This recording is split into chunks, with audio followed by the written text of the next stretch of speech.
Hello and welcome everybody back to the Mo.re.Bricks channel. My name is Mo and it's been way too long since the last video. There is a couple of good reasons for that. Number one, I played a lot of drums in the last couple of weeks, or basically since Christmas. So all over January I focused mainly on the kit behind me.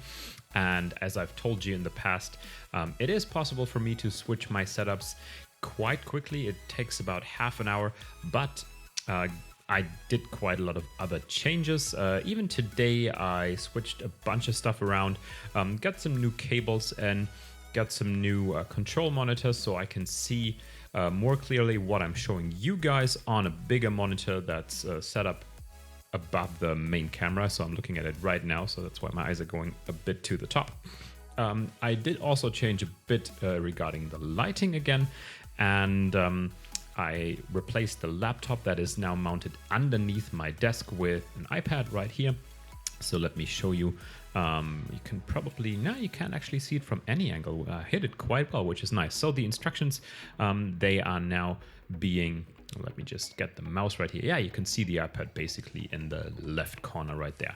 So the instructions are now controlled through the mouse I have here. I can also use the touch screen, but this is a little bit easier. And I had this in my control room for the audio stuff anyway, and I'm not using that right now. And as you can see right here, quite a lot has changed since the last build video I did. And yeah, I didn't stop building the CADA Master Series C61048W. I only didn't film it. That's basically it. So I advanced quite a bit, even though this took longer than it looks it might have taken. Mainly because this is the, I would say, most challenging build I've ever done so far. Why is that? I mean, I can hopefully show you in the camera right here. So this is what the coup de grace, the centerpiece, kind of looks like right now. And in this chunk of pieces, there are so many gears, so many levers, so many things moving and working with one another. Like you can see from the bottom right here, there's so much stuff going on. Let's use this. Yeah, perfect. So there is a ton of gears moving on the insides, and you can see them from the side as well. So over here, there is a bunch of them. Then from the top, you can see in here, there is a bunch of gears. The motor is connected.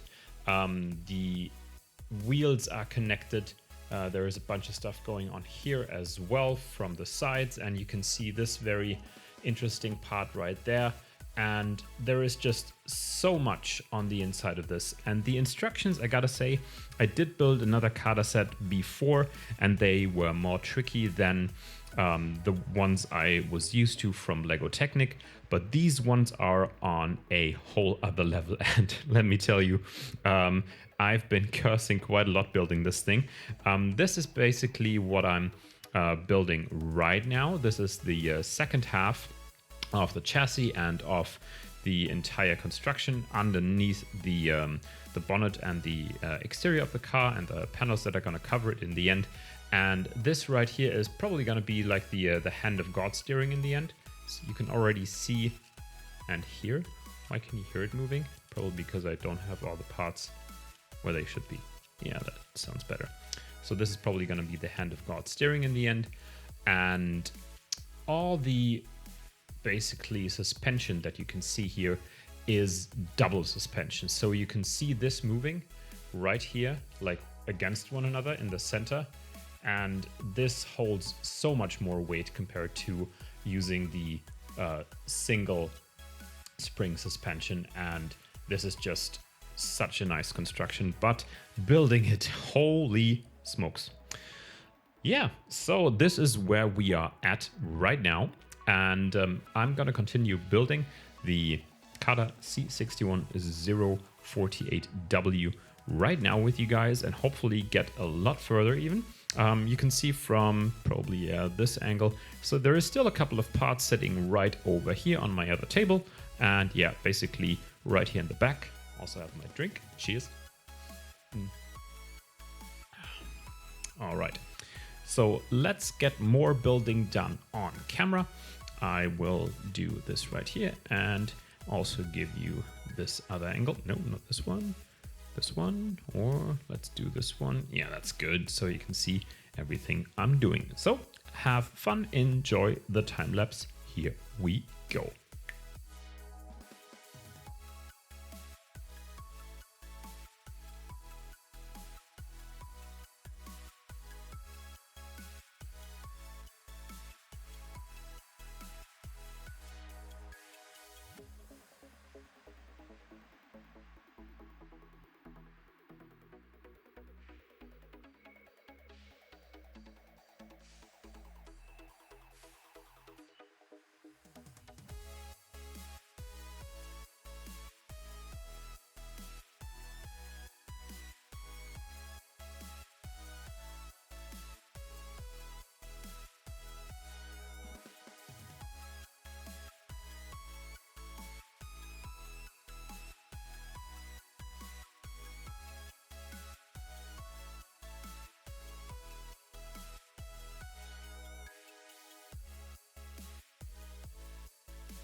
Okay, here we are. Let me just get that out of the way. So again, it doesn't look like a lot of progress, but as you could probably see, even from the time lapse, which took quite a bit of time, yeah, this is just very complex compared to many other builds that I did so far. And there are still a couple of things that are loose and that I haven't connected yet. So this, for example, is still just going up and down and is not connected to anything. I thought I probably forgot something, but it could very well be that this, like right here on the bottom, can you see, like with the suspension going up and down right here, like there are still these kind of two loose bits hanging right there, and they just don't connect to anything. So I mean, they do work when you just push down on the suspension. It's not an issue. But again, it's a little bit weird, to be honest, that it's just hanging there like that. There might be a point to it sometime in the future. I'm not certain because so far I can't really tell. But yeah, so we've just added this little, and you can see just from this right here, there's 2 more gears and no, 3 actually right here. And it just sits loosely on this part right here. 4 more gears here, another one there. And then you have these actuators right here. This could be for the doors or for the spoilers on the bottom of the car, basically air intakes. But I'm not entirely certain. But this thing alone right here, again, super densely packed with stuff. And the connections you need to make to get this stable, that's just part of the complexity, basically, because you need to get into spaces where usually Lego just doesn't have anything, because the structures that they often build aren't that stable, to be honest. So that's something that I kind of got to know with this particular model. Like this has 4,300 and something pieces. I have to look on the manual real quick. 4,340.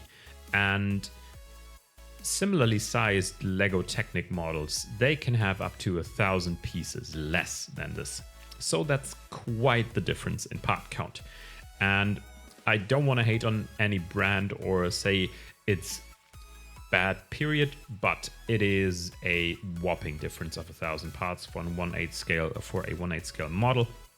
And the sheer number of functions, like with most Lego Technic models, you get the gearbox, which is quite nice. Then you get steering, suspension, And with the last couple of supercars, like for the Lamborghini Sian, you had the door mechanisms and you had the spoiler in the back. So that was kind of the function package, but that's on the biggest models. And there is some that are a lot fewer functions in. But with this one right here, I will show you the functions in detail once the entire thing is finished. Yeah, but I will take a small break at this point.